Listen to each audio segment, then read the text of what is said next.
वालेकुम अस्सलाम व रहमतुल्लाहि व बरकातुहू। अरे माजिद भाई, मैं आपको कई दिन से लगातार मस्जिद में देख रहा हूँ, क्या बात है?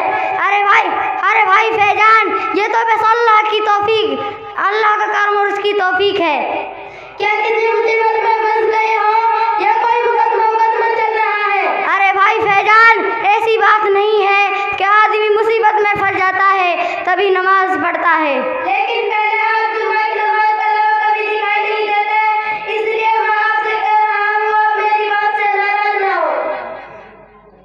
अरे भाई फैजान साहब, आप तो अच्छा तरीका से जानते हैं कि रमज़ानुल मुबारक का महीना चल रहा है और रमज़ान के महीने में अल्लाह की रहमतों का नुज़ूल होता है, इसलिए मैंने सोचा कि क्यों उसकी रहमतों से महरूम रहूं। माजिद भाई, मुझे आपकी बात बड़ी पसंद आई, क्योंकि हमारे बहुत सारे भाई रमजान मुक़द्दस के महीने में भी नमाज से ज़्यादा मुस्कान इबादत से महरूम रहते हैं। आपको मालूम है कि जुगनूपुरा के होशियार खां इतना होशियार, इतने बदकिस्मत है कि कभी रमजान में जुम्मे की नमाज को पढ़ने नहीं आते और ईद बकरा ईद को तो खूब खुशबू लगाकर, चमकदार रुमाल डालकर, नोकदार टोपी ओढ़कर ईदगाह में से साथ जाते हैं जैसा रब का कोई शख्स चला रहा हो।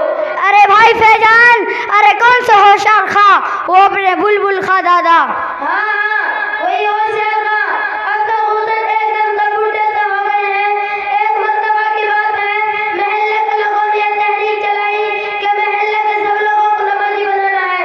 इसको सबसे करीब सब लोग मस्जिद में आने लगे, चाहे हफ्ता 10 दिन के लिए आते हैं, लेकिन होशियार खां अपनी होशियारी में कामयाब रहे और एक दिन भी मस्जिद में जाकर नहीं देखा।